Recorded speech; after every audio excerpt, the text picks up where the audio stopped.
a dinosaur or what this morning? Good morning, my loves, good morning. Well, today we are going to share an amazing story all about dinosaurs.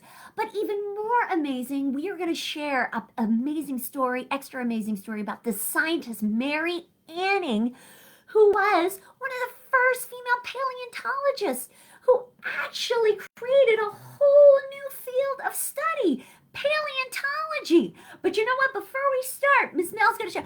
This is in honor of Mary Anning today. Miss Mel dressed up like a dinosaur. Here's my tail. Wait a minute. Here's my feeteds. I am all ready to dinosaur rock this out. So, my loves, let's read this story today all about Mary Anning. Now, Miss Mel was starting to tell you, Mary Anning was an amazing female scientist, and she rocked. Yes, I said it, rocked the world of science and created a whole new world of study called paleontology. And you know what? We're going to learn some new words today. What is paleontology? Well, paleontology is the science of the history of life on Earth through fossils. And the scientist who works on the area of paleontology is called a paleontologist. Is that not cool or what? Now we're going to go down the rabbit hole further. Miss Mills going to teach you another word. Fossils. We mentioned fossils in the study of paleontology. What are fossils? Well, fossils are the remains of any animal or plant that has formed in a rock over years and years and years. And they could be any remains of a plant or animal. They could be bones, they could be shells, they could be feathers. And all these things become fossils eventually over years and years and years and years. And Miss Mary Anning found amazing creatures inside, remains of creatures inside rocks, which told a lot about the history of the world as we know it.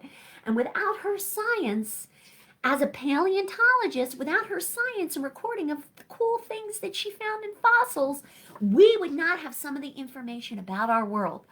And before we start reading our book today, Miss Mel's going to tell you one of the amazing things she found out about fossils. Through looking at rocks and the things she found out inside of fossils today, my loves, I tell you, she proved. Originally, a lot of people thought the world was only 6,000 years old, that Earth was only 6,000 years old. But when she studied fossils, she proved that the world was actually millions and millions of years old. What? Thank you, Miss Mary Anning. So we're going to learn a little bit more about Dinosaur Lady. Yes, I said it. Can I hear you say, have a big roar with me today in honor of dinosaurs, Miss Mary Anning? Let's give a big roar on the count of 3. 1, 2, 3. Roar! And here's a little shy roar for you. I like a little dinosaur roar. Let's do a little dinosaur roar on the count of 3. Ready? 1, 2, 3. Roar! So my loves, let's give a shout out and a shoot for Miss Mary Anning, Dinosaur Lady. Now our book today is by Linda Skeers, and the pictures in our book today are by Marta Alvarez Miguens. So this is an amazing book. Now remember, this book you could pick up with your parents through curbside pickup at many of our Delaware County libraries. So check it out. And after our story today, my loves, Miss Mel's going to share with you some links and some cool things you can do with dinosaur activities and crafts to learn more. All right, my loves, let's dive into Dinosaur Lady, the daring discoveries of Mary Anning, the first paleontologist. What? How amazing is that? Now, Mary Anning dodged high tides and crashing waves to scout the beach near her hometown of Lynn Regis, England. Now, she filled her basket with curiosities to sell to tourists, like her father. Her father taught her how to sell different fossils and different things to all the tourists who came to this part of England. And that's how she began to become very curious about what the fossils contained. Like seashells and fossils with fanciful local names like snake stones or devil's toenails and angel's wings.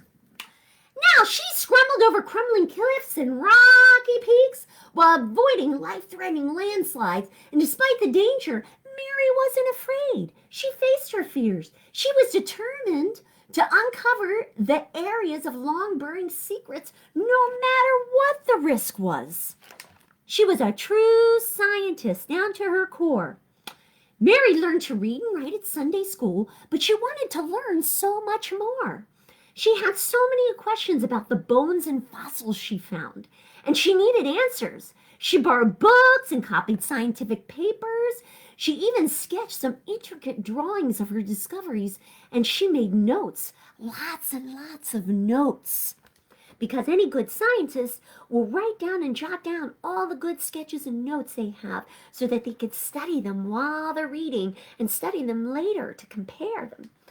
One morning when Mary and her brother were exploring the cliffs, they saw something really shocking and surprising. What did they see? Nestled into the rock was a large eye socket looking right back at them. Can you see that eye? There was the eye. That was a fossil. Oh, now carefully they chiseled away dirt and stone and to expose a 4-foot-long head with a pointed snout. Oh my goodness, a massive jaw, hundreds and hundreds of teeth. It was frightening. Did this creature ever roam the earth, they said? But Mary wasn't scared. She was fascinated because her scientific mind said, where did this creature come from? So they coaxed workers from the village to help dig it out and carry it all the way home. Wow, that is so cool. What did she discover? Now, while the men returned to their work, Mary set out to find the creature's body because somewhere the creature's body was in the rocks. The cliffs were constantly shifting and sliding. It had to be buried nearby, but where? She searched and she searched day after day. Mary scrambled over the cliffs week after week. She searched month after month. She searched and searched. But after almost an entire year, and she didn't give up, my love, she kept going because she was dedicated to her craft. Now Mary, oh my goodness, Mother Nature lent a helping hand to Mary, and the powerful wind and pounding rain from a devastating storm caused several landslides with the rocks and the cliffs. Now in one night alone, the cliff's ancient layers were exposed. And what were underneath those rocks and cliffs? Now Mary took years to uncover with her hammer and her chisel. Something caught Mary's eye. Bones. Oh my goodness! Now boldly Mary chipped away and uncovered ribs, a vertebrae, the backbone, and flippers. Was it a crocodile? Was it a fish? Was it a lizard? What? What was it? No, Mary had discovered a creature nobody ever had discovered before. Way to go, Mary! But many villagers were talking about Mary's monster. Word traveled to a rich collector who offered to buy the skeleton.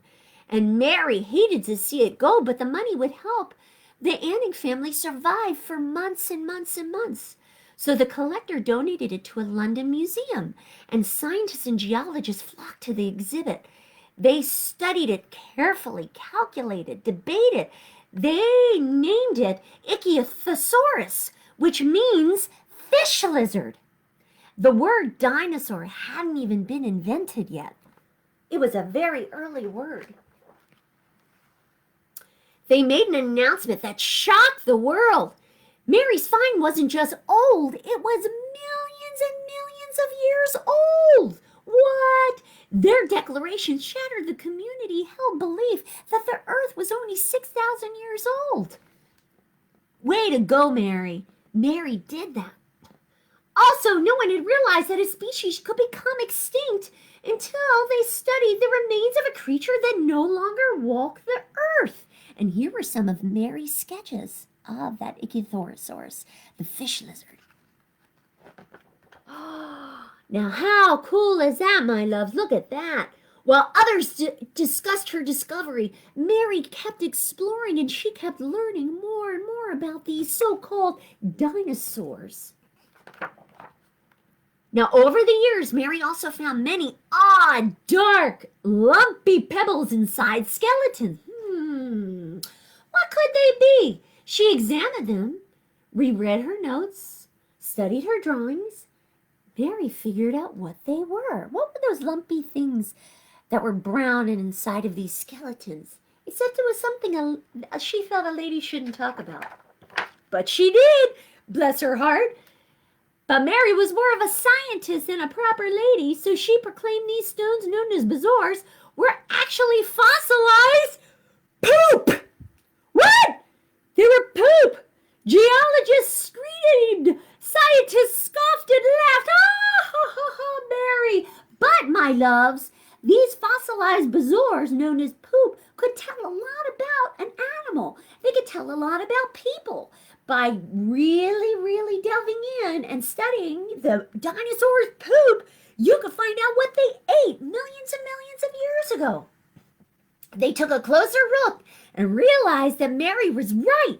Mary's discovery helped scholars learn more about what ancient creatures ate.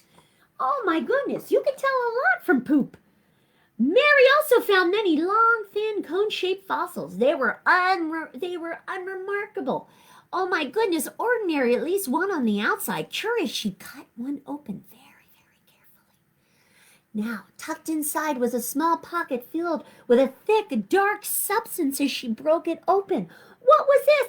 Oh my goodness, adding a few drops of water turned the substance into ink. What? Mary made another amazing new discovery. What was that discovery? That these aquatic creatures squirted ink. Wow! Mary amazingly discovered this all on her own. And when Mary was only 24 years old, what? She made another amazing discovery. This creature didn't have legs or flippers. It had wings. What? Another creature she discovered had wings. Mary had unearthed another prehistoric flying reptile called a pterosaur. What? Around the world, science was talking about Mary's amazing discoveries. They weren't talking about Mary, though. Well, not at first they were talking about Mary. Now, even though Mary could identify a species from one single bone and rebuild entire skeletons like a jigsaw puzzle, she couldn't join the Geological Society of London because women were not allowed. That's not cool.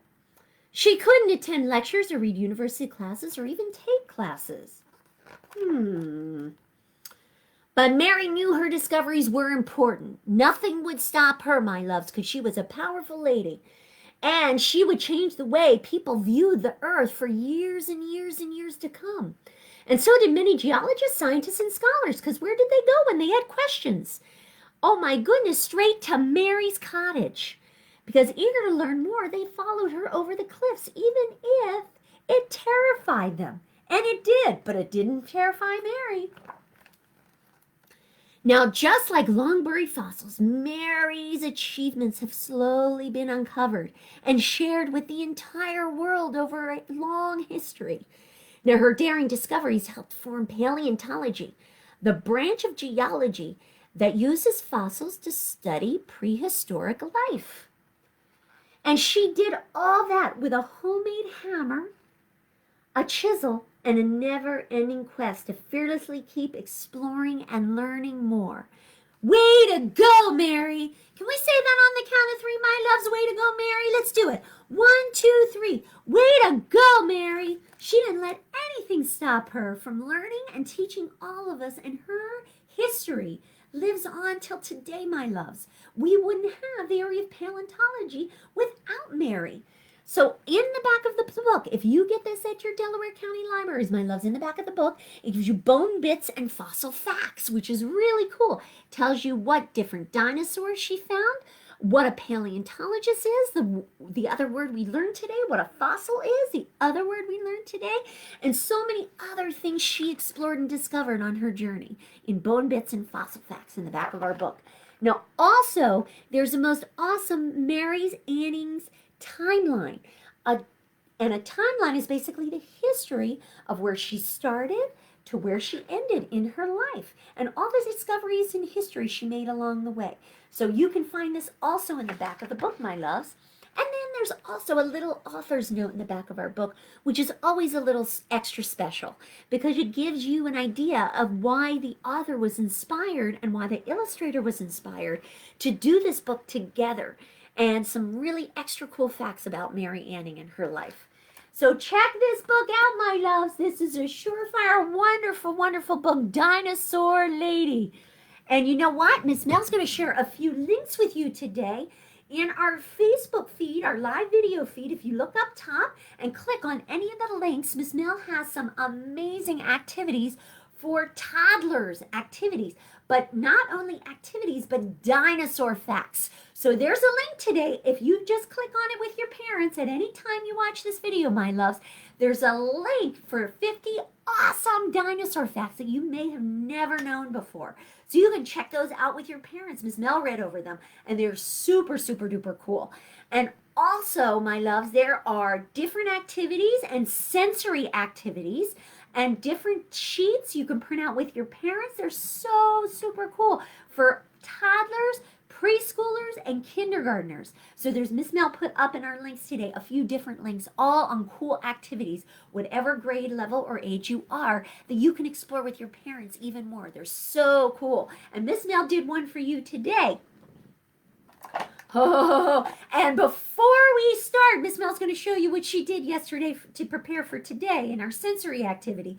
Miss Mel also put a wonderful link up there you can click on with your parents, from National Geographic Kids, and it gives you a little history and a short story all about Mary Anning, and it's really super cool, my loves. Check it out, and you get to learn some awesome facts that weren't shared in our book today that you can learn more about Mary Anning today through National Geographic Kids. So Miss Mel took some balloons. Yes, I did. I took some balloons. And yesterday, I filled them with water. I opened up the balloon, and I filled them with water just a little bit to make, what does this look like? Does this look like an egg? Maybe almost a dinosaur egg. Some dinosaurs in history were so small that his scientists have found eggs as small as this. And you know what? We made a dinosaur egg today. Now, if you have any plastic dinosaurs around the house, if you have any plastic animals around the house, like little tiny ones that would fit inside a balloon, before you fill your balloon with water, make sure you put your mom or dad or your parents or your grandparents can help you open this balloon up and fit carefully your plastic animal inside the balloon before you fill it with some water. You fill it with some water. After you do that, put your plastic animal in there, open it up a little bit. You might want to take a funnel, or you can hold it open while your parent pours some water in the balloon, and you can shape it just like your egg. Now, your parents are going to have to help you, my loves, tie this balloon. So you tie the balloon, and after you have it filled with your plastic animal and your water for the day, you're going to put it in a container in the freezer. What? What did Miss Mel make? I made frozen dinosaur eggs. What? Look at that. Frozen dinosaur eggs. And Miss Mel is going to excavate later. I'm going to put it in a bucket, and I'm going to wait till it melts, and I might take a little screwdriver and chip away, just like Mary Anning at the rocks. And I might find a discovery in there. What? Miss Mel put a bison in there. What? I have a little plastic bison. What? And we made our dinosaur eggs. Now, after you get these out of the freezer, my loves, Miss Mel forgot to share this with you. After you get these out of the freezer, they're going to be hard. So you're going to need your parents' help for this project, my loves, because we're going to involve scissors, and you always want to make sure to use your scissors with your parents. You can cut the balloon and peel away the balloon to make this amazing dinosaur frozen egg. What? How cool is that? And it's melting in my hand. You can even go like this and hold it in your hand and wait till it melts to get the prize inside. So, my loves, that's one of our awesome sensory activities. And another one Miss Mel's going to share with you is if you find any sand or order some sand online, you can even put sand in a bucket. This is one of my absolute favorite activities, sensory bin activities that you could do with your parents. Sand in a bucket. and maybe put some of those dinosaurs in that sand, hide them, and you can take your little paintbrushes and you can find those dinosaurs slowly and surely, just like Mary did, very gently through our sensory bin of sand, and find those dinosaurs and excavate them just like a paleontologist.